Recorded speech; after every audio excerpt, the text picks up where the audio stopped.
내가 내 음성으로 하나님께 부르짖으리니 내 음성으로 하나님께 부르짖으면 내게 귀를 기울이시리로다. 하나님이여, 주의 도는 극히 거룩하시오니 하나님과 같이 위대하신 신이 누구오니이까. 주는 기이한 일을 행하신 하나님이시라. 민족들 중에 주의 능력을 알리소서. 살아계신 하나님, 하나님의 은혜를 감사를 드립니다.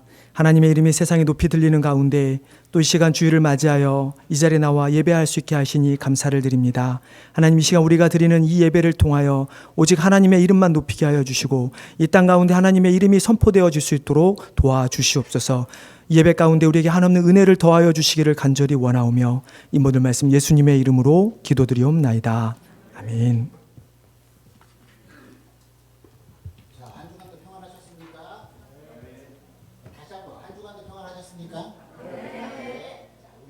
주의 친절한 팔에 앉으세요. 같이 찬양 드리도록 하겠습니다.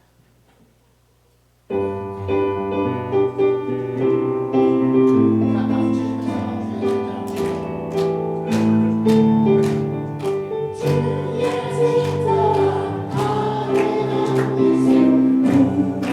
하나님 평안하리니 항상 기쁘고 복이 되리니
영원하신 날에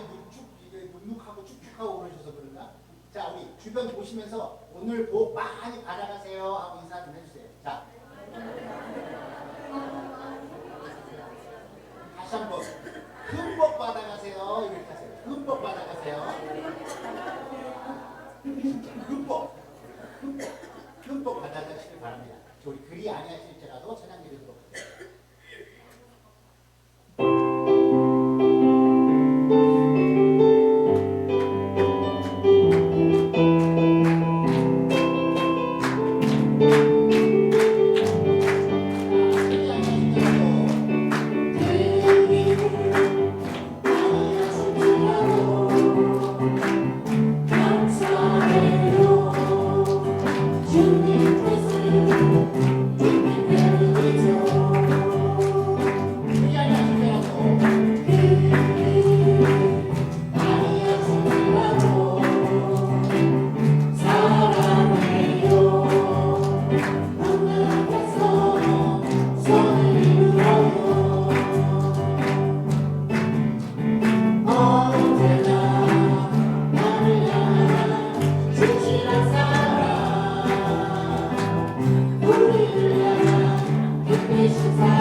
지난주에는 다들 대학생이었는데 갑자기 모두 불가리가 됐죠? 우리 찬양팀이 새로운 멤버로 됐습니다.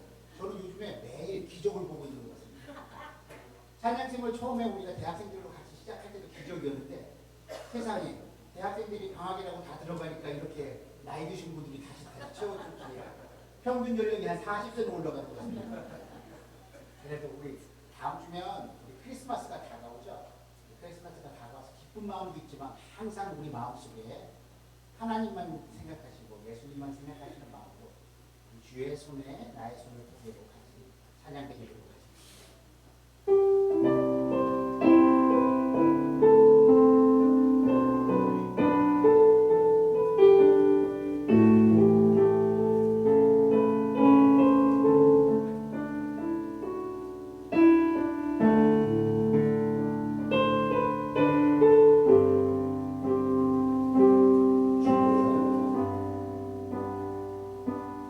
주의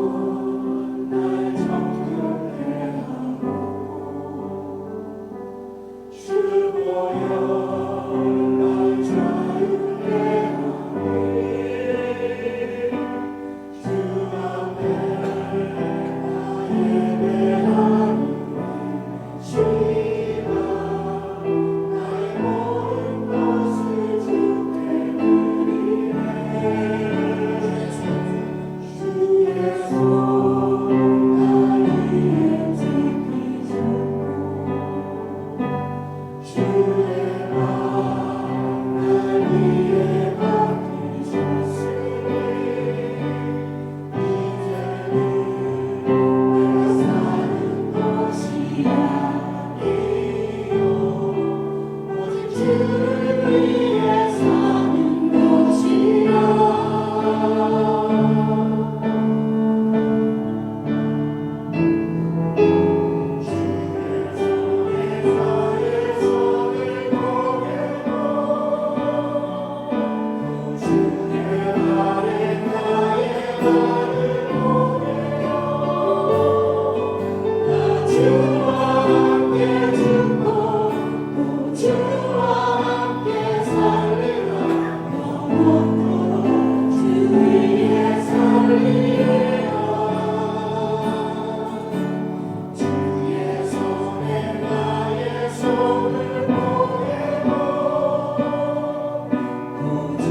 영원토록 주 위에 살리라.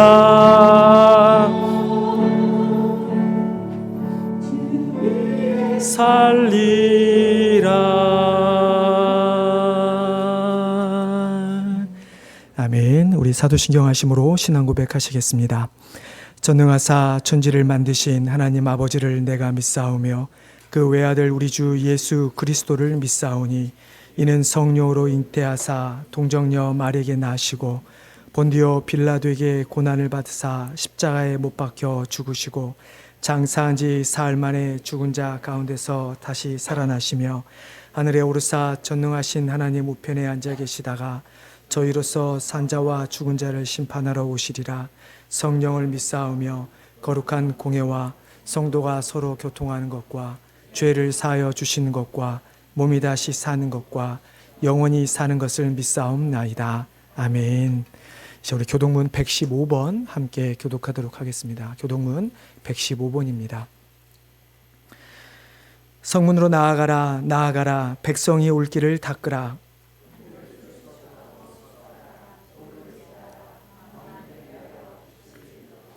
여호와께서 땅 끝까지 선포하시되 너희는 딸 시온에게 이르라. 보라 내 구원이 이르렀느니라.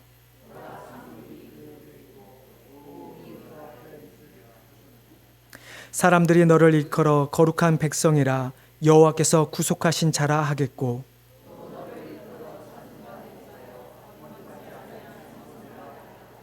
선지자 이사야의 책에 쓴 바 광야에서 외치는 자의 소리가 있어 이르되 모든 골짜기가 메워지고 모든 산과 작은 산이 낮아지고 다 같이 읽겠습니다. 모든 육체가 하나님의 구원하심을 보리라 함과 같으니라. 아멘. 이제 우리 예배를 위해서 한번 통성으로 기도하며 나가겠습니다. 한 주간 우리의 죄를 하나님께 고백하는 회개의 기도를 드리면서 또한 그럼에도 불구하고 우리를 인도하시고 또 이 자리에 불러주신 하나님의 은혜에 감사하는 기도를 드리길 원합니다. 오늘 말씀을 전하실 김철웅 선교사님을 위해서도 기도해 주시기 바랍니다. 오늘 선교를 위한 기도는 우크라이나를 위해서 기도하도록 하겠습니다.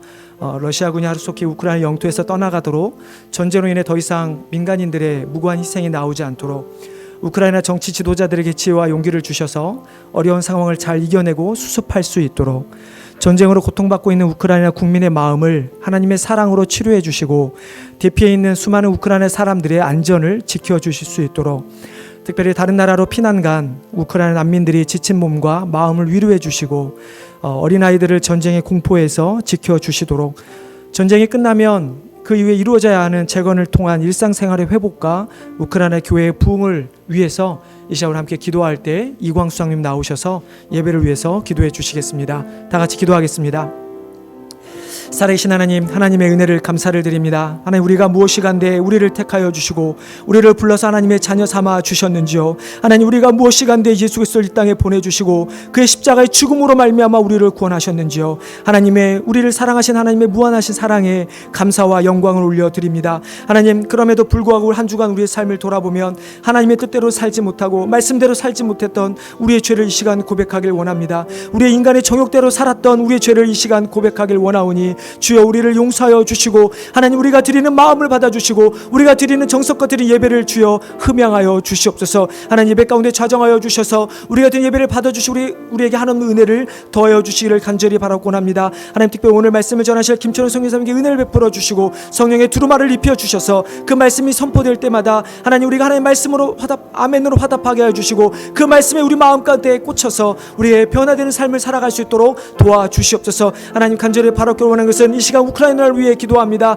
하나님 러시아와의 전쟁 가운데 피폐해지는 그 나라를 주님 불쌍히 여겨주시기를 간절히 원합니다. 수많은 사람들이 죽어가고 있고 수많은 어린들이 전쟁의 공포 가운데 놓여있는 그 땅을 주여 불쌍히 여겨주시옵소서. 하루속히 러시아군이 그 땅에서 물러날 수 있게 하여 주시고 아버지 그 땅이 하나님의 은혜로 다시 한번 회복될 수 있도록 되기를 간절히 바라고 합니다. 하나님 참으로 정말 지금도 고통받고 있는 지금도 수없이 고통 가운데 있는 그 나라 백성들을 위로하여 주시고 다른 나라로 피난가 있는 사람들의 마음을 주로 위로하여 주시옵소서. 주시옵소서. 아버지, 우크라이나의 정치 지도자들에게 지혜와 용기를 주셔서 하나님 이 어려운 상황을 잘 극복할 수 있게 도와주시고, 정쟁이 끝난 이후에 그 나라가 회복되어지는, 재건하는 그 모든 일에 하나님께서 지혜를 주셔서 잘 이루어지기를 간절히 원합니다. 하루속히 하나님 그 땅 가운데 평화가 있게 도와주시고, 그 땅에 평화가 깃들어서 정말 그 땅의 모든 백성들이 하나님을 예배하며 하나님을 찬양하는 놀라운 은혜가 그 땅 가운데 있게 하여 주시옵소서. 하나님의 은혜를 구하오니 주여 인도하여 주시기를 간절히 바라곤 합니다.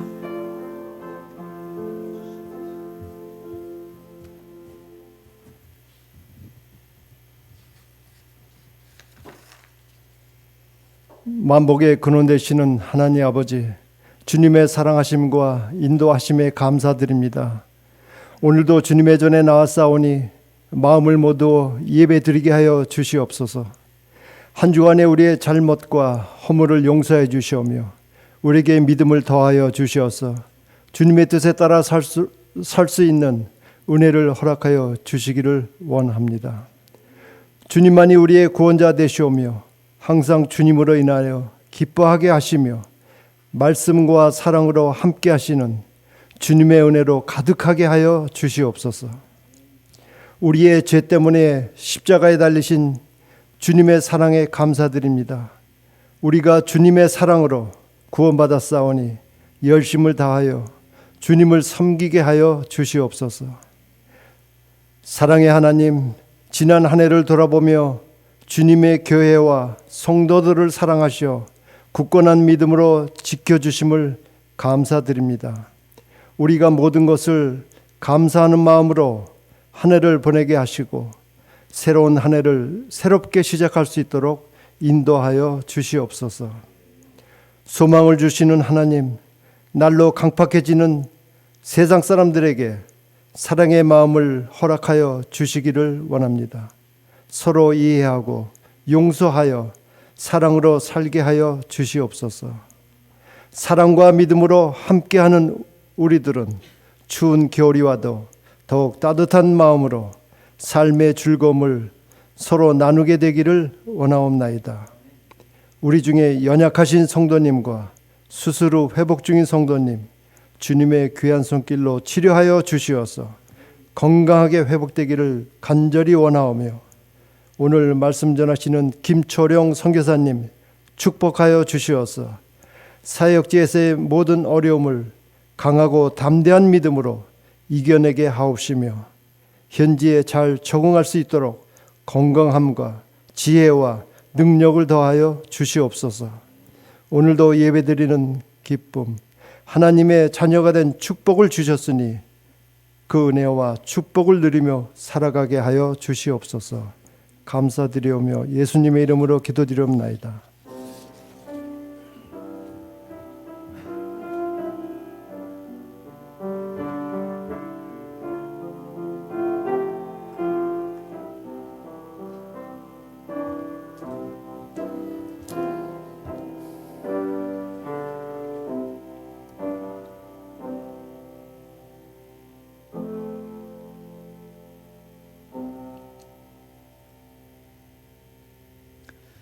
예, 우리 서로 돌아보면서 인사 한번 하겠습니다. 반갑습니다. 잘 오셨습니다.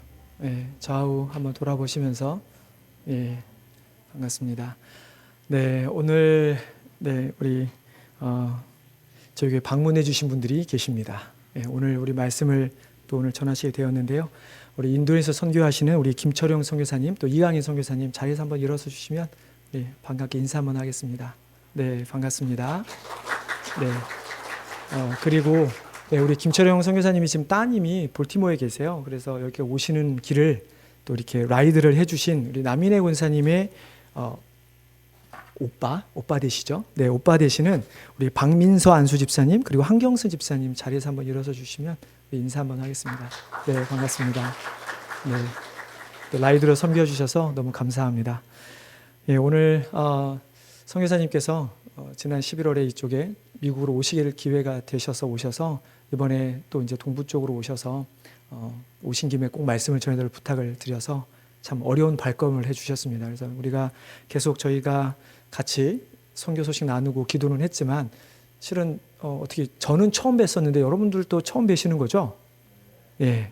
그래서 오늘 드디어 예, 처음 인사를 뵙고 말씀을 듣게 되었습니다. 그래서 너무 감사하고요. 예, 여러분들 오늘 참 말씀 전해 주실 것입니다. 오늘 우리가 함께 나눌 말씀은 고린도전서 4장 1절부터 5절의 말씀입니다. 죄송합니다. 고린도후서 4장 1절로 5절 말씀입니다. 우리 찾으시면 자리에서 일어나셔서 저희가 함께 교독하도록 하겠습니다. 고린도후서 4장 1절로 5절 말씀입니다. 제가 먼저 읽겠습니다. 그러므로 우리가 이 직분을 받아 긍휼하심을 입은 대로 낙심하지 아니하고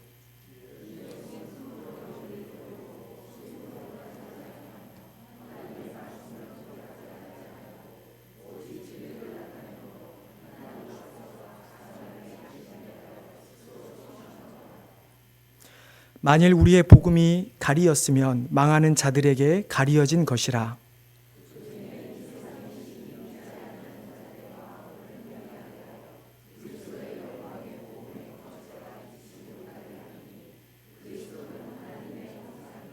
같이 읽겠습니다. 우리는 우리를 전파하는 것이 아니라 오직 그리스도 예수의 주 되신 것과 또 예수를 위하여 우리에게 너희의 종된 것을 전파함이라. 아멘. 예, 자리에 앉아 주시기 바랍니다. 예, 우리 선교사님 나올 때 우리 할렐루야 하고 우리 크게 인사하도록 하겠습니다.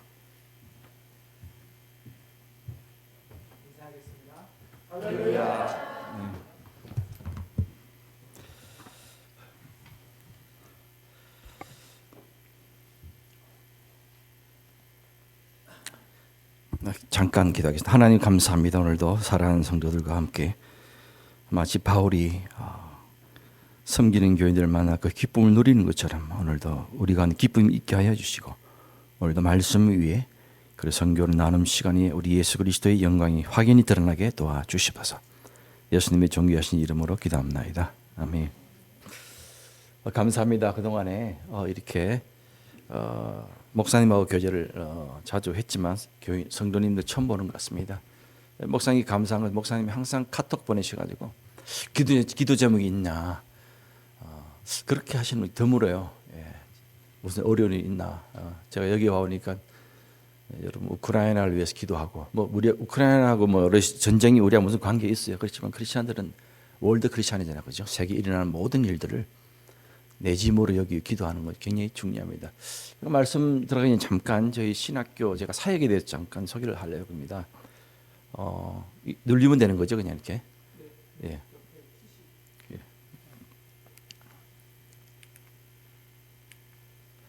예. 저는 인도네시아의 수라바야 이스트 자바에 있는 곳에서 신학교 사역을 하고 있고요. 저희 신학교 이름은 저렇게 나와 있습니다. 그리고 현재 교회에서 말씀 사역하고 있고 신학교를 통해서 교회 개척 사역을 하고 있습니다. 지금은 팬데믹 기간이기 때문에 신학생들이 개척 사역을 못 나가지만 지금부터 시작됐습니다. 요즘. 그다음에 우리 집사람 음악 전공인데 음악 사역을 하고 있습니다. 여기 보면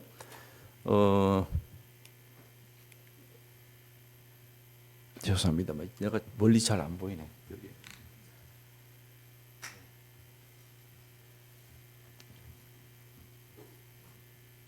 저희 신학교가 인도네시아 현재 14개가 있습니다. 브랜치가 14개가 있어요. 그렇지만 각자 독립적으로 운영을 합니다. 저희 신학교 비전이 뭐냐면 111 비전인데 이게 뭐냐면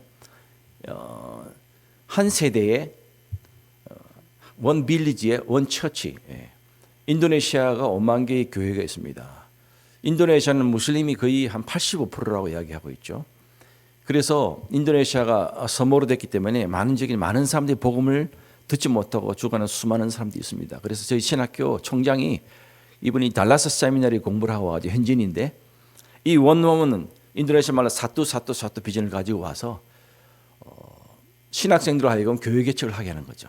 그래서 저희 신학교 학생들은 규칙이 있습니다. 학부 과정 아이들은 4년 동안에 공부하면서 자기가 직접 전도를 해서 15명의 세례교회를 만들자면 졸업이 안 돼요. 우리는 금요일부터 교회 개척 다 나가야 돼요. 그래서 한 명의 숫자만 부족해도 졸업을 못 해요. 아무리 학점이 좋아져. 왜냐하면 이 비전 때문에 그렇습니다. 그래서 14개의 신학교가 다 흩어져서 이런 사역을 감당하고 있고요. 저는 지금 수라바야라는 곳에서 지금 사역하고 있고요. 그다음에 이스트 칼리만탄 사마린다라는 신학교에서 제가 신학교 열어가지고 그다음 지금 제 제자들이 지금 가르치고 있습니다. 여러분 신학교 사역은 참 외로워요. 왜냐 열매가 없어요. 뭐 이렇게 건물을 짓는다든지 뭐 하면 프로젝트 사역 같은 뭐 눈에 띄잖아요. 근데 신학교 사역은 굉장히 롱텀입니다. 왜냐하면 기다려줘야 되니까 그죠? 그렇지만 지금 저도 이제 선교사 생활한 지가 30년이 되는데 가장 선교지에서 제 경험을 볼 때 가장 효과적이고 가장 중요한 사역이 뭘까 할 때 사람을 남기는 것이다. 물론 뭐 은사마다 틀리지만요. 저는 제 은사가 또 뭐 그렇게 또 선교비도 많지 않기 때문에 건물 짓고 이런 거 잘 못해요. 그런 거 잘 못해요. 또 저한테 또 너무 많은 선교비 오면 제가 또 위험할지 몰라요. 타락할지 모릅니다. 그럼 적당하게 저는 학생들 가르치고 그때서 신학교 월급 받는 게 아니고 우리가 다 투자해서 현재 리더십에서 일합니다. 제가 이 학교를 택한 이유는 지금 30년을 사역하고 있는데 비전 때문이죠. 인도네시아는 신학교가 많아요. 그렇지만 우리 신학교처럼 직접 영혼을 터치하고 거의 복음을 전해가지고 그가 그리스도의 제자가 되게 한 15명의 교인을 능력이 있으면 30명도 되죠. 그죠? 그리고 교회 개척을 해야 됩니다. 그렇기 때문에 지금 우리 신학교를 통해서 전 인도네시아 교회가 설립되고 수천 개의 교회가 설립되고 있어요. 그래서 제가 신학교에 열악하지만 여기서 이렇게 기쁨으로 섬기고 있습니다. 보십시오. 우리 신학교 수로바야 쪽 브랜치는 이렇습니다. 건물을 보면 좀 외관상 좀 굉장히 좀 초라하죠. 그죠? 펜트도 덜 칠해 있고 건물을 사 가지고 우리가 이렇게 내부 수리 다 해가지고 이렇게 아직 그러나 중요한 것은 건물이 중요한 게 아니고 그 안에 신학교 생명력이 있냐 그것이 중요한 것이죠. 건강한 신학이 있느냐.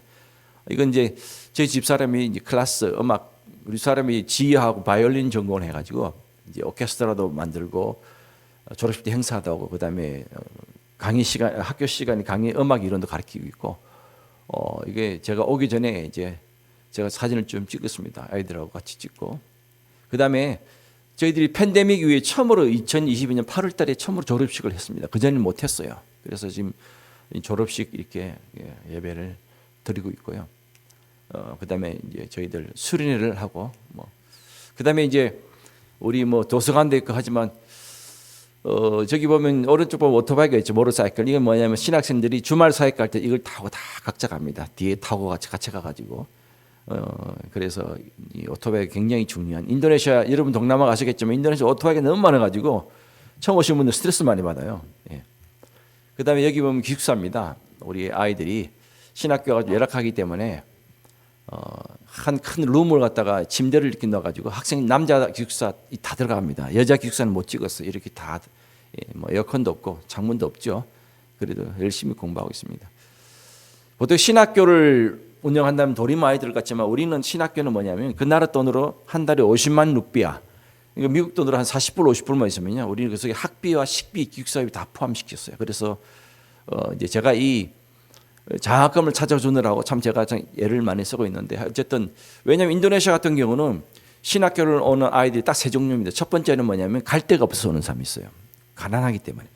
두 번째는 뭐냐면 정말 사명감을 가지고 오는 사람이 있고 세 번째는 뭐냐면 무슬림에서 기독교를 개종을 했는데 무슬림 공동체에서는 기독교를 개종하면 핍박이 있어요. 그러니까 자기 혼자 서바이브 하지 못하니까 신학교에 들어옵니다. 그러면 신학교가 보호를 해줘요. 아주 심한 경우는 부모를 보내가지고 애를 잡으러 오는 경우도 제가 봤습니다. 그만큼 무슬림 공동체에서 개종을 하게 되면 거기서 벗어나기 참 쉽지 않습니다. 문화라는 것이. 그래서 저희들이 4, 50불 있으면 애들 공부를 다 시키고 이렇게 할 수 있습니다. 그리고 제가 파푸아 뉴기니아 여기 보십시오. 제가 사는 수로바에서 파푸아 쪽은 뭐냐면 그 아프리카 흑인들처럼 생겼습니다. 여기에 복음이 굉장히 빨리 들어갔습니다. 그런데 제가 왜 파푸아 쪽도 관심이 있나 그러면 인도네시아는 교회와 신학교에 대한 지원이 정부에서 거의 없어요. 그런데 무슬림 신학교 교회는 인도네시아 종교성에서 엄청나게 많은 돈을 줘요. 그리고 파푸아 뉴기니아에 있는 기독교 아이들에게 돈을 줘가지고 무슬림 개종을 시킵니다. 공부를 시켜요. 쌀도 갖다 주고. 왜냐하면 가난하기 때문에.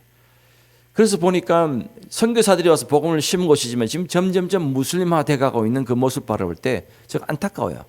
그래서 거기 있는 어느 여자 목사님, 남편은 제 친구죠. 거기다가 이분이 가서 이걸 사역을 하는데 저희 도와주고 있어요. 가가지고. 근데 팬데믹 이후에 갈 수가 없었습니다. 저희들 음악도 가르치고 또 학생들을 가르치고 이렇게 아이들이 워낙 그 오지에 살기 때문에 부모 밑에 있으면 학교 공부도 못하고 아무것도 할 수 없어요. 그야말로 정글에서 사는, 그야말로 오지에서 사는 평범한 사람이 되지만, 얘들을 불러서 학교에 공부를 시키면, 학생들이 공부를 받으면 파푸아뉴기니아 사회에 나가가지고 지도자가 될 수 있는 것이죠. 예. 그래서 제가 사역을 하고 있습니다. 뭐 이 정도로 하고요.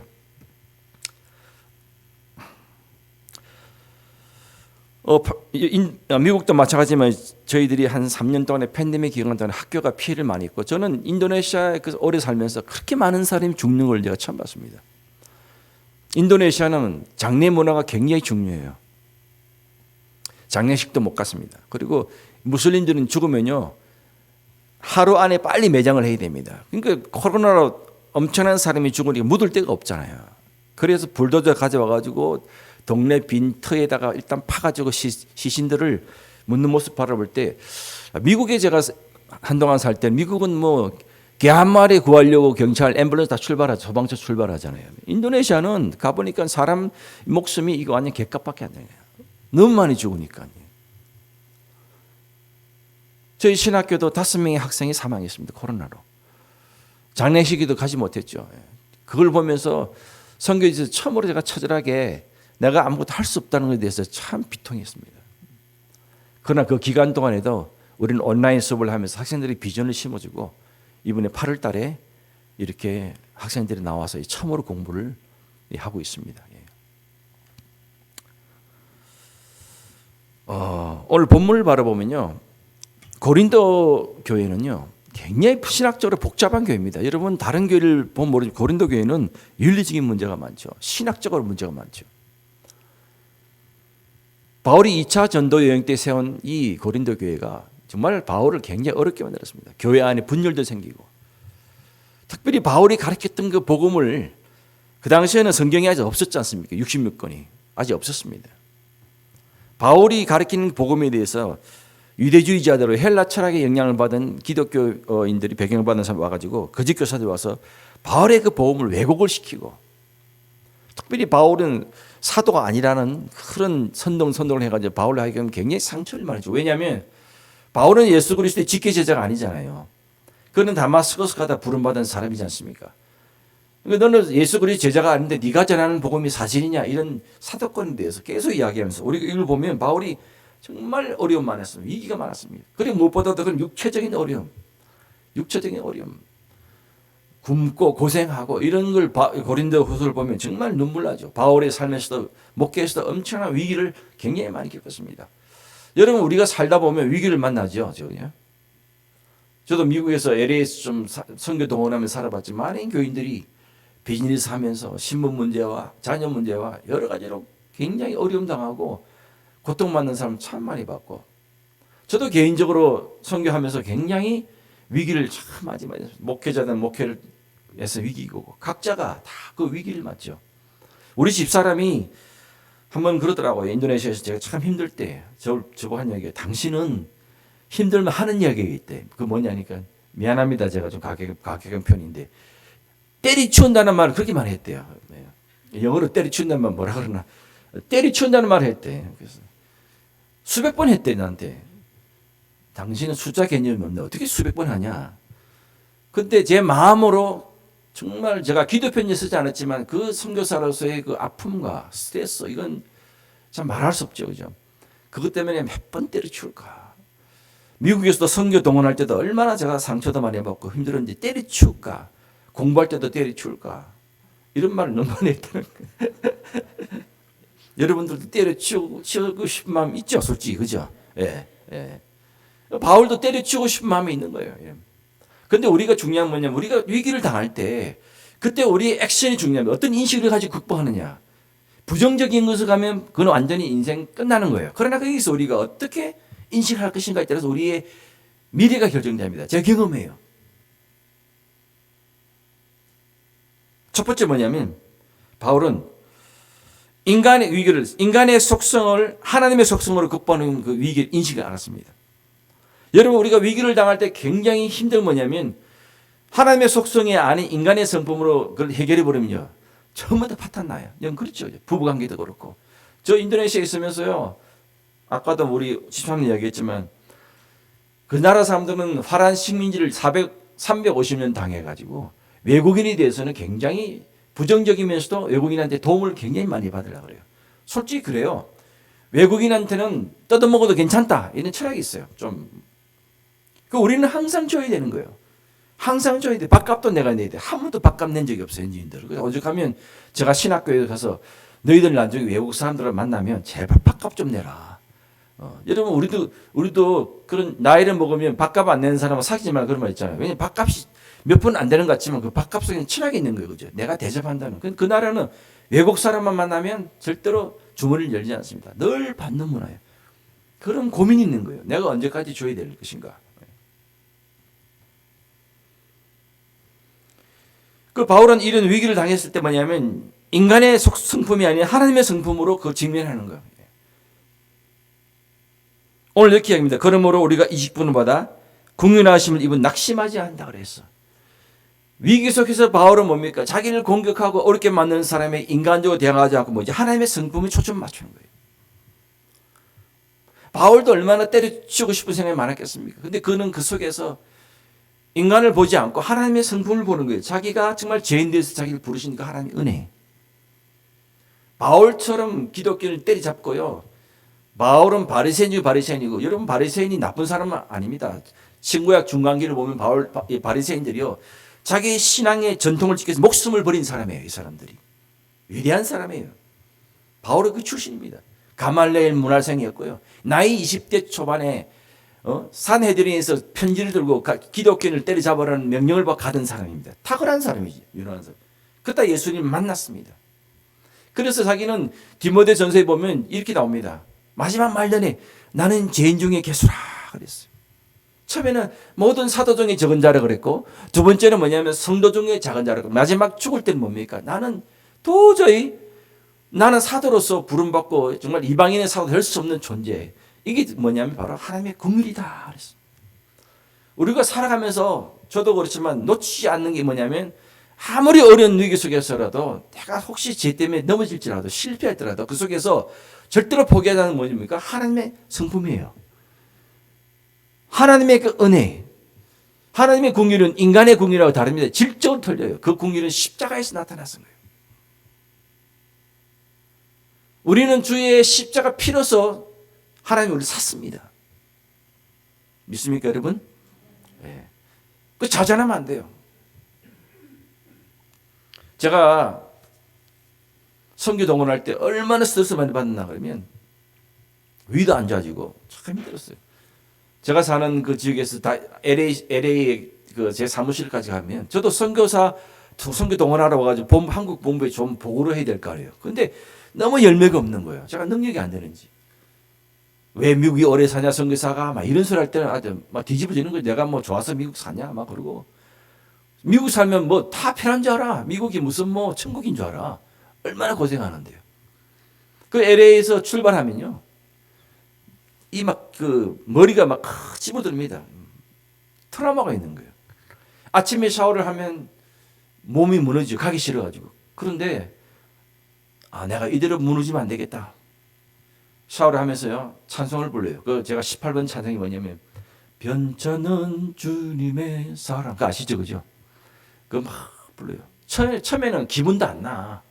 그렇지만 내 마음에 있는 내 은혜를 내가 서로 이렇게 북받치게 올려 푸시라는 거예요. 바울도 그렇죠. 디모데에 네 안에 있는 은사를 부릴 듯 일어나게 하라고. 계속 변찮은 주님의 사랑 1절, 2절, 3절. 3절 후렴쯤 가면요. 내 깊은 영혼 속에 기쁨이 일어납니다. 4절 부르면요. 기쁨이 넘쳐요. 그래 오늘 주님께 맡기자. 내가 이대로 끝나겠는가? 그때의 그 원리가 지금도 성경에서 똑같아요. 지금도 제가 성경 편지를 이야기 안 했지만 엄청난 스트레스 있지만 그때마다 저는 다시 말씀으로 돌아가서 하나님의 은혜와 긍휼 나를 불쌍히 여기다 나를 부르신 그 하나님. 이슬람들은 구원받기 위해서 있잖아요. 하루에 5번 절해요. 5번. 그럼 메카를 가야 돼요. 그 돈도 빚을 지면 안 돼.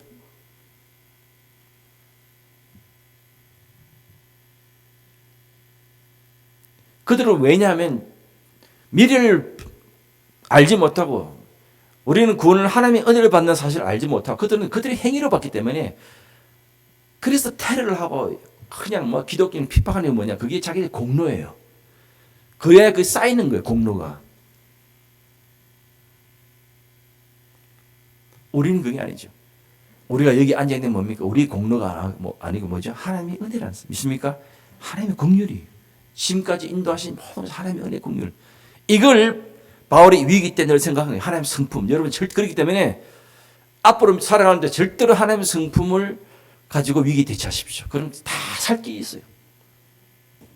그 다음에 그 안에서 보면 또 뭐 어떻게 나오는 상황에 바울은 보면 이 속에서 어려운 조건들을 진리로 압도하는 것이죠. 예.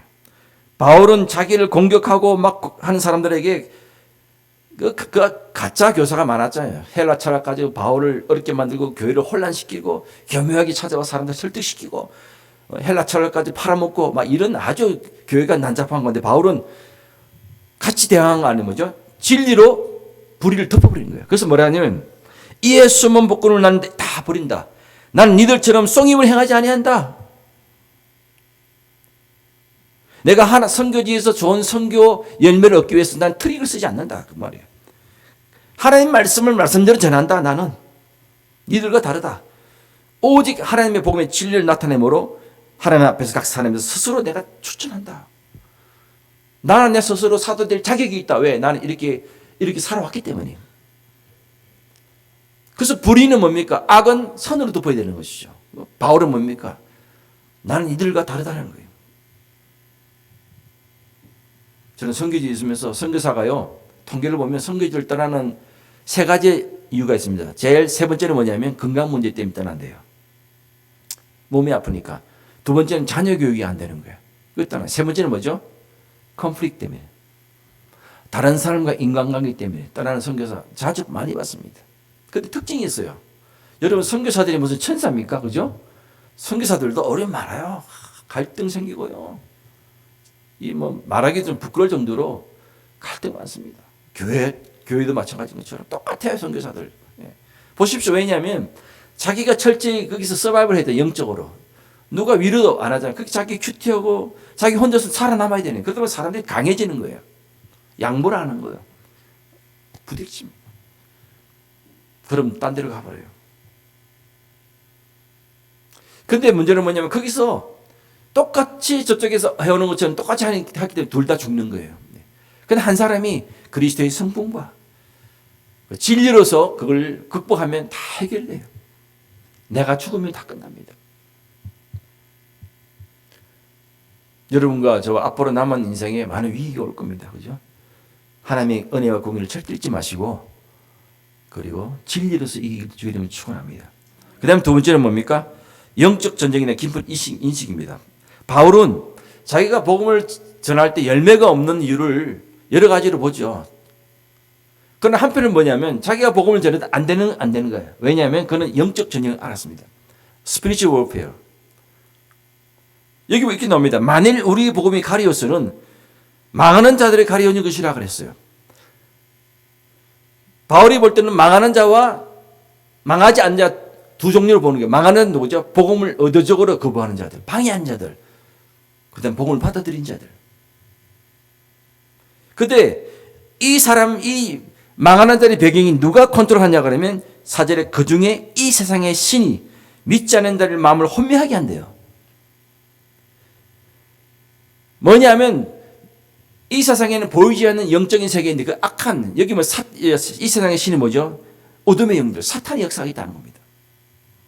많은 교인들이 믿음 생활하면서 어려움 당하는 게 뭐냐면 어떤 문제가 생겼을 때 보면 그 어려운 영들이 그 문제를 가지고 이용한다는 사실을 모릅니다. 제가 선교학의 선교 역사를 가르치거든요. 교회사를 가르칩니다. 19세기 말이나 20세기 초기에 미국이나 서구에서 나간 아프리카에 간 선교사들이 실수한 이유가 뭐냐면 이 사람들은 신학 공부를 아주 이성적으로 아주 라시칼하게 배우고요. 디테일하게 다 조직적으로 잘 성경 공부를 잘해.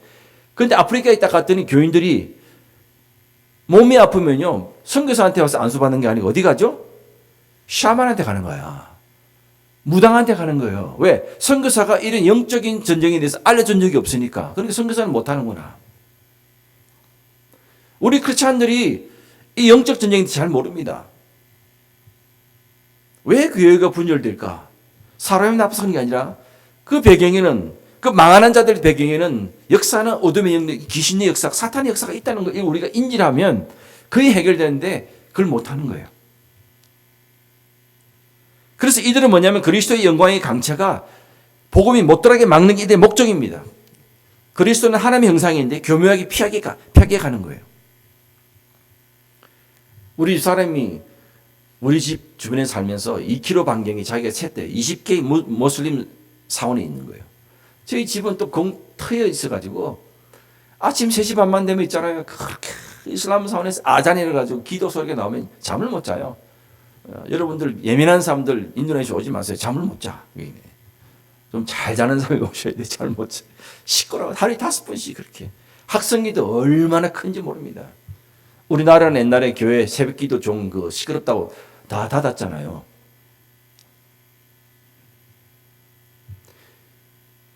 그 이슬람 사람들 그 배경이 뭐가 있죠? 이슬람 사람이 나쁜 게 아니라 그 배경에는 역사하는 어둠의 영들이 그들이 눈을 가려가지고 그리스도의 복음을 믿지 못하게 하는 것이죠. 이걸 우리가 봐야 합니다. 그럼 덜 피곤해요. 바울이 이걸 알았습니다.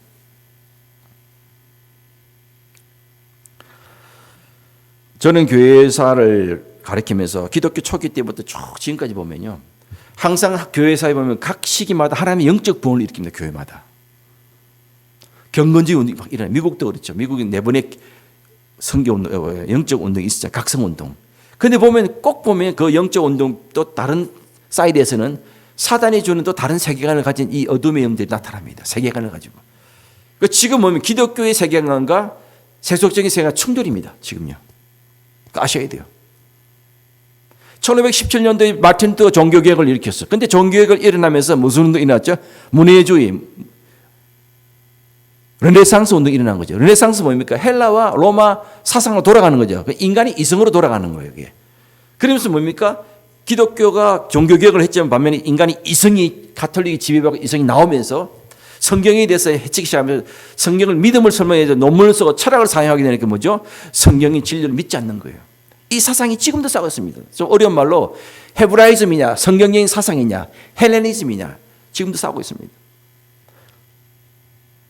여러분 페미니즘이든 동성연이든 그리고 오늘날 성소수 차별이든 저는 좀 조심스러운데 저는 할 말하고 갈게요. 이 모든 보이지 않는 이 모든 사상들이요 그냥 나온 게 아니에요. 이게 다 보면 헬레니즘 세속적인 이 모든 자유주의 사상에 다 파생되어 나온 겁니다. 이 뿌리가 있어요. 이들의 목적이 뭐죠?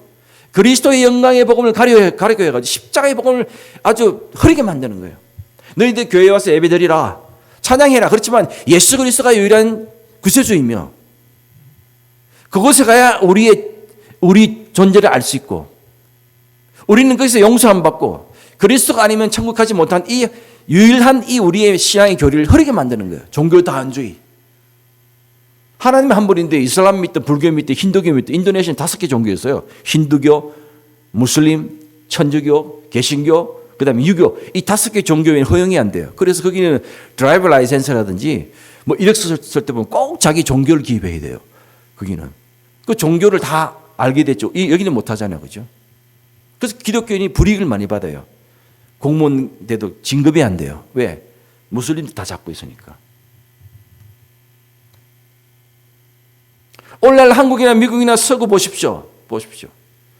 전부 다 이 작용화되고 사상 작용화되고 반기독교주의. 결국은 뭐죠? 이 사상들이 영적 정의에 바라볼 때 뭡니까? 교회를 해체하는 거예요. 여러분. 이거 아셔야 돼요. 동성연애 같은 경우도 그 패키지로 딱 들어갑니다. 인권 속에 여러 가지 묶어서 하나 살짝 끼워 넣는 거예요. 한국도 그렇고 그 사람들 모르는 거예요. 유럽에 있는 사회주의 학자들이 미국이 왜 빨리 사회주의가 안 될까? 연구해 보니까 미국은 교회가 많기 때문에 그렇다. 여러분 우리나라도 정치 문제 때문에 선교사끼리요. 전에는 선교사들이 정치 안 했거든요. 지금 카톡 보면 갈라지고 난래요. 다 분열되고 엉망이 목사님 다 분열되고 왜? 사상 때문에. 왜냐하면 이 모든 사상들 결국은 타겟이 뭐냐면 교회입니다. 불교가 뭐 타겟된 적 있어요? 없어요. 왜? 기독교가 타겟되죠. 왜? 우리가 진리니까.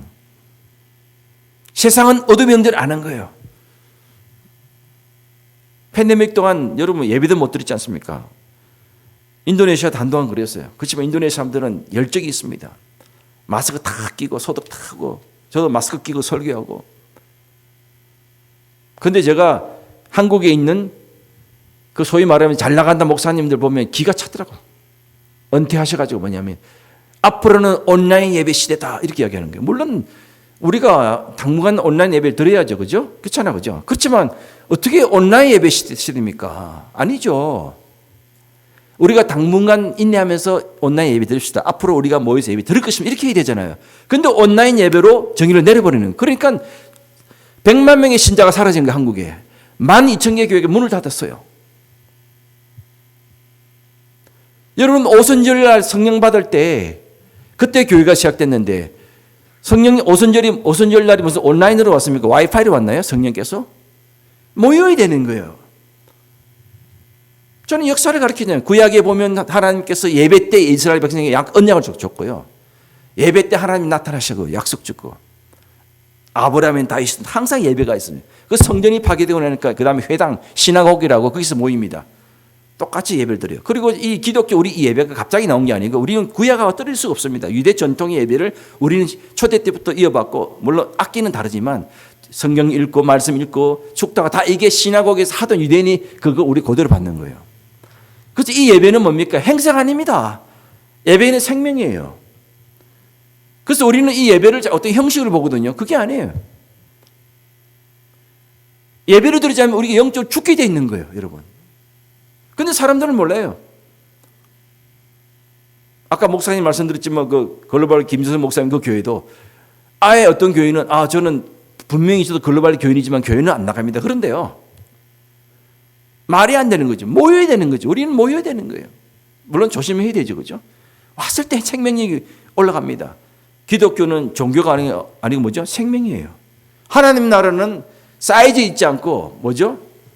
씨드. 살아있는 그 씨, 생명력입니다. 바울이 그래서 이 복음은 자기가 들어간 로마로 갈 이 복음이 모든 자를 살리는 하나님 능력이라고 그랬습니다. 로마 시대 때 기독교를 받을 때 기독교는 초래합니다. 저는 에드워드 기본의 로마 멸망사를 읽어봤고 시오니 나나미의 로마인 이야기 봤어요. 그 사람 세속학자들이 쓴 책입니다. 그들이 쓴 기독교는요 한 5천 명 정도 구역 예배 지내지 않습니다. 극히 적어요. 그 반면에 그리스 헬라 철학과 로마의 장대한 그 종교 로마의 신들은 엄청나게 합니다. 저도 로마에 가봤지만 로마의 찬란한 문명이 올 때 기독교는 정말 저 하나밖에 안 되는 거예요. 근데 바울은 뭡니까? 이 복음이 로마를 살린다 그래서 왜? 생명이기 때문에 그래요. 결국 뭡니까? 313년에 콘스탄틴 기독교를 계속 인정했고 지금 우리가 이 자리에 앉아 있는 거잖아요. 왜? 기독교가 생명이기 때문에 그래요.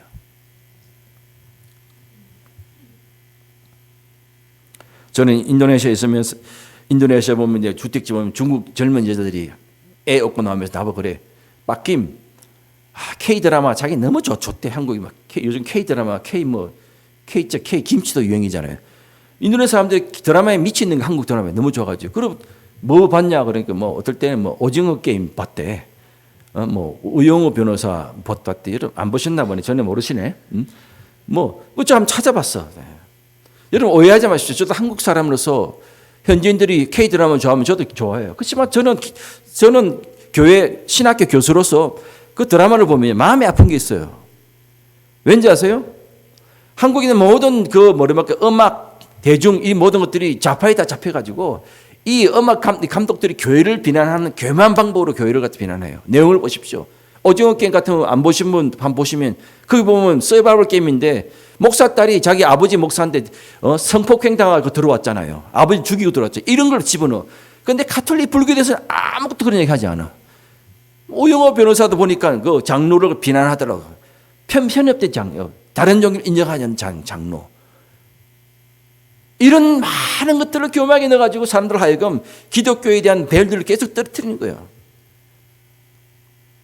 그러나 계속 보기는 보십시오. 저는 보지 말라는 얘기 안 했습니다. 그러나 이런 영적 배경이 사탄이 무슨 우리나라처럼 막 여자들이 흰옷 입고 머리 풀고 나타나는 귀신이 그게 아니죠. 보이지 않는 교묘하게 세계관을 혼돈시키고 거기 보이지 않는 그 성경을 왜곡시키고 사람을 하여금 혼란하게 만드는 거죠. 복음이 떠나게 하려고 합니다. 이게 영적 싸움입니다. 저는 자랑하는 것이 아니라 저는 교회사를 공부하면서 이 많은 기도 영역을 하게 되면 영적 싸움 들어가 보면요. 지금 이 세상에 돌아가는 모든 걸 바라볼 때 이 영적인 어둠의 세력들이 계속적으로 사람들에게 전쟁을 하게 만들고 사람들을 혼란하게 만들고 예수 그리스도의 생명을 죽이고 교회를 핍박하고 교묘하게 동성애부터 해가지고 다 동원해가지고 마지막 교회를 해체시키는 이 모든 것을 좀 바라봅니다. 기도를 하고 있고 인도네시아 사람한테 이 이야기하면 이해를 잘 못해요. 아마 여러분들도 제 말에 동의 안 하시는 분도 계실지 모릅니다. 그런데 분명한 사실입니다. 마지막으로 복음적인 정체성 인식입니다. 바울은 이렇게 이야기합니다. 우리는 우리를 전파하는 것이 아니라 오직 그리스도 예수의 주되신 것과 또 예수를 위해서 우리가 너희 종된 걸 전파하매라 그랬어요. 바울은 자기의 정체성인데 뭐냐면 복음 안에서 만드는 정체성입니다. 바울은 예수 외에는 아무것도 안 전했어요. 선교사가 예수 그리스도 외에 딴 거 전하면 됩니까? 선교사가 자기 교회 전하면 안 되죠. 자기 선교사한테 전하는 것이 아니죠. 내 인생 경험 전하는 게 아니에요. 선교사는 예수 그리스도의 복음을 전해야 됩니다. 선교사는 건물 달랑 뒤주고 너 잘 먹고 잘 살아라 그런 것도 안 해요. 예수가 주시다. 유일한 주시다. 예수 외에는 소망이 없다. 그런데 지금 뭡니까? 예수가 각 우리나라 미국도 그렇고 신학교마다 뭐죠? 예수가 아닌 걸 전하고 있죠. 그죠? 자유주의 신학교 이런 거. 예수는 역사적인 한 인물일 뿐이다. 아주 왜곡되게 전하고 있습니다. 여러분과 저희 정체성은 그리스도 복음 안에서만 정해져야 됩니다. 그죠? 이 김철웅이라는 사람은 예수 그리스도의 복음으로만 복음 안에서 나의 정체성이 확실한 거예요. 제가 플러신학교에 옛날에 안식 공부하러 올 때 선교사님들하고 목사님들 많이 한국에서 와요. 그래서 인사합니다. 서로 그죠? 인사하죠. 어디서 왔습니다. 그럼 인도네시아에서 온 김철웅 선교사입니다. 끝나면 되는데 어떤 선교사님은 10분 동안 자기 이야기를 그렇게 많이 해. 내가 사역을 어떻게 하고 그렇게 가만히 보면 그 사람의 마음이 많이 비어 있는 거야. 자기 정체성이 확신이 없는 거야. 뭔가 허전한 거예요. 뭔가 자기를 증명하고 싶어 하는 거예요.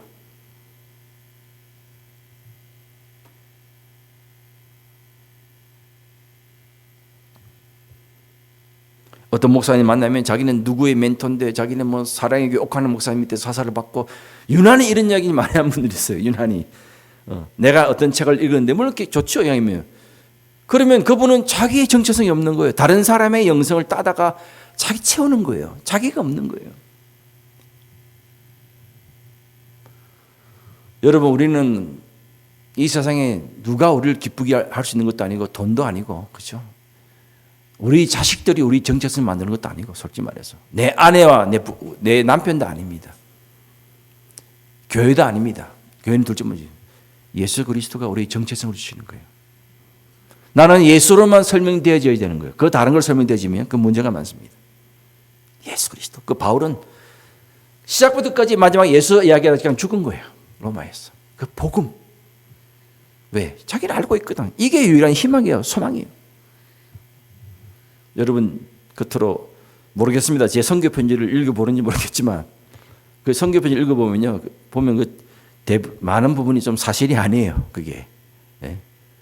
그건 무슨 말이냐면 그 내용은 맞지만 그 기도 편지 안에 어떨 때는 내 진심이 안 들어가요. 왜? 선교 편지를 쓰다 보면 내가 하는 게 신학교밖에 없으니까 별로 소개할 것도 없어. 그래. 어떻게 하면 좀 더 사람을 좀 기쁘게 할 수 있을까?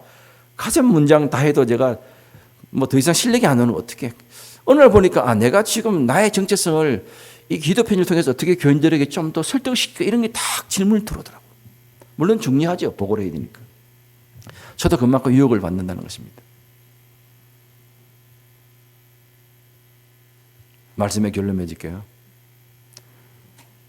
위기 때 여러분 제일 먼저 뭐 하셔야 되죠? 하나님의 속성으로 인간의 속성을 덮으라.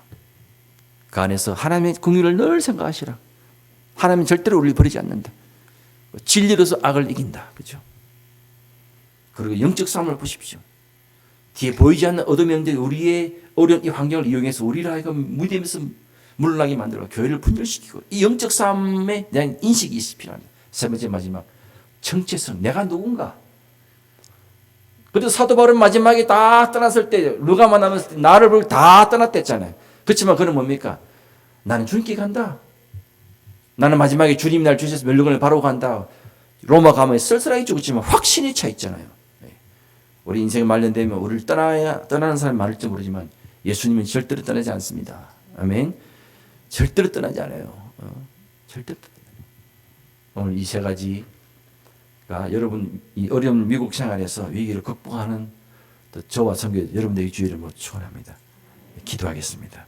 하나님 감사합니다. 오늘도 주신 말씀 감사하며 참 너무나 많은 위기 속에 살아왔던 사랑하는 성도들 앞으로도 주님께서 사랑하는 종들을 축복하시 바울이 극복했던 이 세 가지 원리를 가지고 믿음이 성렬시도록 주께서 축복하여 주시옵고 이 교회를 통해서 수많은 영혼들이 구원받게 도와주시고 영적 부흥이 날마다 일어날 수 있도록 도와주시옵소서.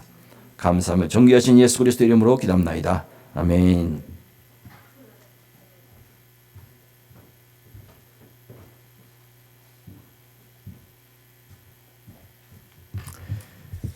예, 말씀을 전해주신 우리 김천 선생님께 감사를 드립니다. 이 시간 우리 준비하신 예물 하나님께 올려드리겠습니다.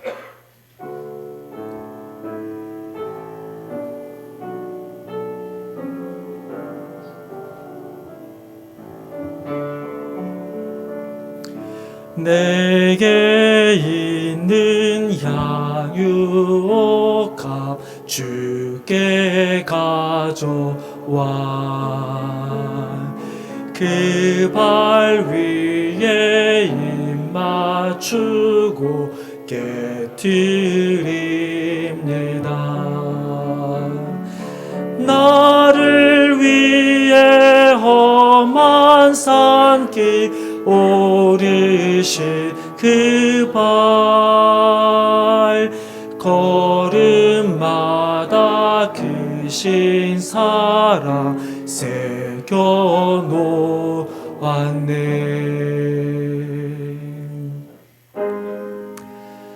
만복의 근원 하나님 온 백성 찬송 드리고 저 천사여 찬송하세. 찬송 성부 성자 성령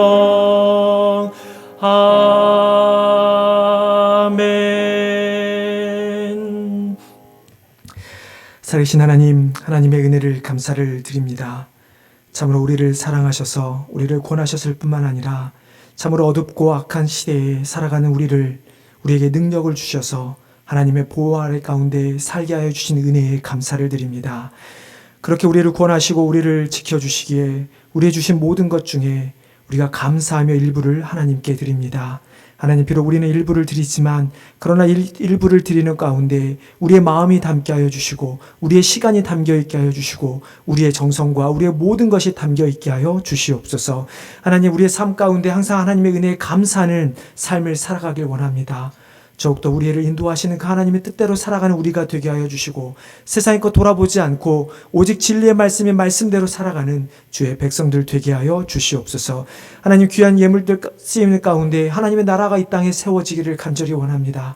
복음을 듣지 못한 자들에게 복음이 전해지고 복음은 들었지만 여전히 세상 가운데 방황하는 자들에게는 다시 한번 돌아오는 일에 쓰임받는 귀한 예물 되게 하여 주시옵소서. 모든 것 감사하며 예수님의 이름으로 기도드리옵나이다. 아멘.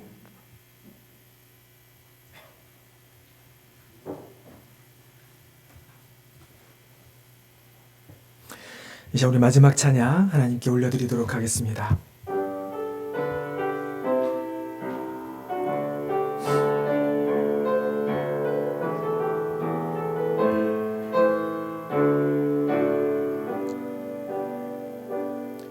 지금 서 있는 이곳에서 높임을 받으소서. 내가 밟는 땅 주님의 땅이니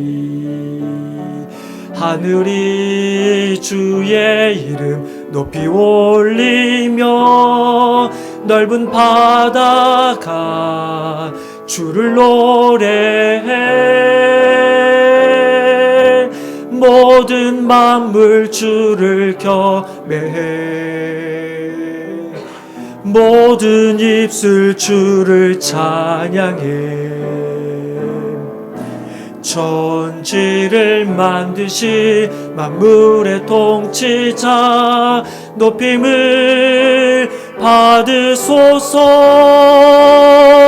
내 평생에 주의 이름 높이며 어느 곳에서든지 주님을 예배리라 내가 밟는 모든 땅 아버지의 영광이 선포되어야 하리 찬양하며 주님을 예배할 때 하늘 가득한 주의 영광 보리라 나를 통하여 나의 입술을 인하여 주의 이름 높임을 나를 통하여 나의 입술을 인하여 주의 이름 높임을 받으소서. 아멘. 이제 우리 한번 말씀을 통해 기억하면서 우리 통성으로 기도하며 나아가겠습니다. 우리가 이 땅에 살아가면서 무엇으로 위기를 극복할 것인가? 우리가 세상 사람들처럼 내가 가진 것으로 세상을 극복하는 것이 아니라 정말 하나님의 성품, 특별히 우리를 향해 긍휼을 베푸시는 그 하나님의 그 귀한 마음을 가지고 우리가 그 마음을 품고 위기를 극복해 나가도록 기도하기를 원합니다.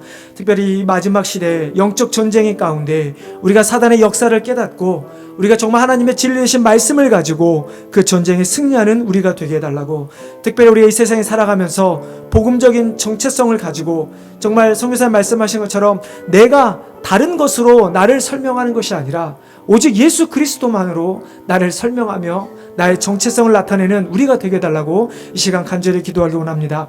특별히 우리 이 시간 우리 김철영 선교사님, 이강희 선교사님의 위해 기도하기를 원합니다. 정말 눈에 보이지 않는, 드러나지 않는 사역들이지만 그러나 이 가르침이라고 하는 이 사역이 얼마나 중요한지 모릅니다. 좋은 가르침에 하나님의 진리된 그 기준으로 가르침에 선포되어질 때 진정으로 말씀을 선포하는 사역자들이 그 땅 가운데 일어날 것입니다.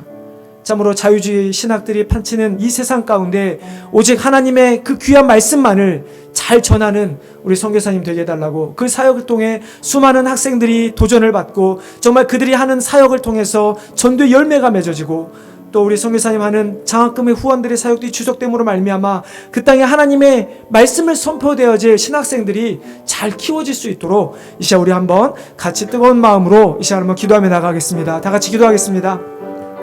아버지 하나님, 이 시간 감사합니다. 하나님, 오늘 선교사님 통해서 귀한 말씀을 듣게 하여 주시니 감사를 드립니다. 하나님, 마지막 때에 우리가 정말 선교적인 우리의 말씀에 위기감을 갖게 하여 주시옵소서. 우리가 그리스도에 살아가는 것이 얼마나 힘들고 어려운 일이라 할지라도 그러나 그것이 우리에게는 진정한 싸움이요 그 싸움을 통해서 이기는 것이 우리의 싸움임을 우리가 언제 나가기를 간절히 원합니다. 그리스도께서 십자가의 죽으심을 통해서 이미 이루신 그 승리의 싸움을 우리가 바라보게 도와주시고 하나님의 성품을 가지고 영적 정죄에 대한 인식을 가지고 하나님, 내가 복음의 정체성을 가지고 이미 주님께서 이루어진 그 싸움을 우리도 이기며 나아갈 수 있도록 도와주시옵소서. 하나님, 우리가 정말 아무런 도전받지 않는 미국에 살아가지만 그러나 이 땅에 정말 선교의 사역짐을 기억하게 도와주시고 내 주변에 있는 믿지 않는 자들이 정말 그들을 향해 나의 정체성을 가지고 주의 귀한 말씀을 들고 나가는 주의 백성들 되게 도와주시옵소서. 내가 살아가는 나의 삶의 터전이, 내가 일하는 일의 터전이 진정한 선교 사역의 터전이임을 우리가 고백하기를 원합니다. 하나님, 우리가 그래서 이 싸움에 영적 인식을 갖게 도와주시고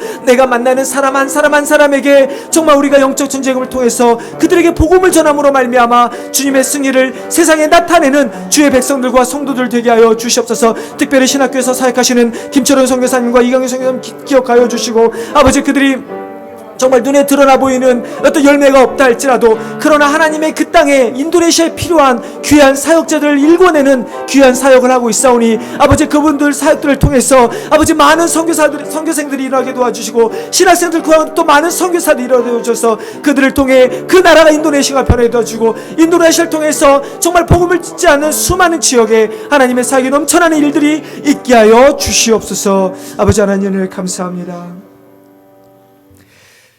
하나님, 오늘 선교사님의 귀한 말씀을 통해서 지금 우리가 살아가는 이 시대가 우리의 그리스도의 위기의 시대임을 깨닫게 하여 주시니 감사를 드립니다.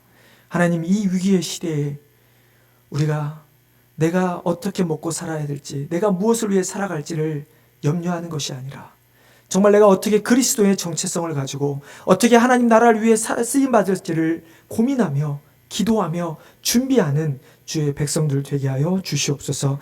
아버지 특별히 김철영 선교사님, 이강인 선교사님 또 두 분과 가정을 축복하여 주시고 그들이 하는 사역을 주님께서 기름 부어 주시기를 간절히 원합니다.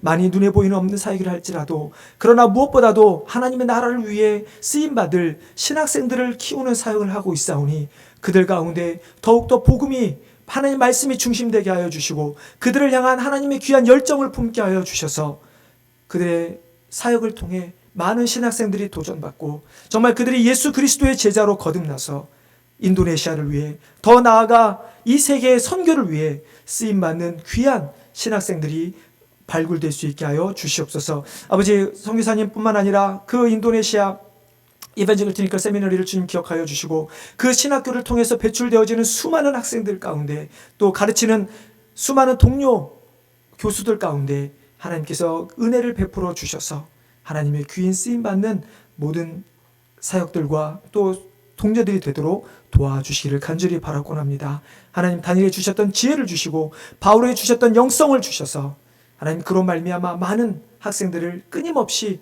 지치지 않고 키워내는 우리 선교사님 되게 도와주시옵소서. 이제는 우리 주 예수 그리스도의 은혜와 하나님의 놀라우신 사랑과 성령의 충만하심이 마지막 때에 그리스도인으로서 온전히 성장하며 그리스도에서 온전히 복음을 전하기를 원하는 우리 모든 성도들과 교회 위에 특별히 신학교 사역하시는 우리 김철웅 선교사님과 이강인 선교사님 위에 지금부터 영원토록 함께 있을지어다. 아멘.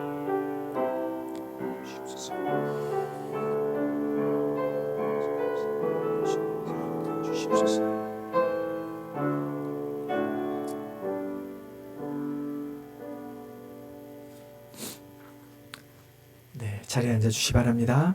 네, 오늘 예배 오신 우리 성도님들 주님으로 환영합니다. 다시 한번 오늘 말씀을 전해주신 우리 김철 선교사님께 우리 예배 시간에는 박수를 못했지만 우리 박수 한번 올려드리겠습니다. 네, 선교사님 감사합니다. 네. 2023년 달력에 나왔습니다. 한 가정당 한 부씩 받아가시길 바랍니다. 성경 통독 하시는 분들은 답안지를 12월 25일 주일까지 꼭 제출해 주시기를 부탁드리겠습니다. 오늘 예배 후에 친교 모임 후에 예산위원회 모임이 있습니다. 각 부 부장님들 그리고 회계 그리고 우리 당회 원들 모임이 있으니 꼭 기억해 주시고 참석해 주시기 바랍니다. 모임은 중고등부 예배실에서 하도록 하겠습니다. 성탄절 2부 예배가 돌아오는 토요일 저녁 8시에 있습니다. 그날 우리 주일학교 또 발표회도 있으니까 우리 성도님들 많이 참석해 주셔서 그날 오실 예수님을 우리가 함께 예배하며 또 기뻐하는 그런 예배를 드리길 원합니다. 송구영신 예배는 저희가 올해까지는 그 다음날 또 주일인 관계로 다른 어떤 행사를 하지는 않고 예배만 드리기로 하였습니다. 그래서 송구영신 예배는 12월 30일 토요일 11시 반에 예배를 시작하도록 그렇게 하겠습니다. 여러분 기억해 주시기를 부탁드리겠습니다. 네, 여러 가지 또 기도 제목들 여러분들 주보를 참조하셔서 한 주간 교회와 또 선교를 위해 계속 기도해 주시기를 바랍니다. 예배 마쳤습니다. 한 주간 평안하시기 바랍니다.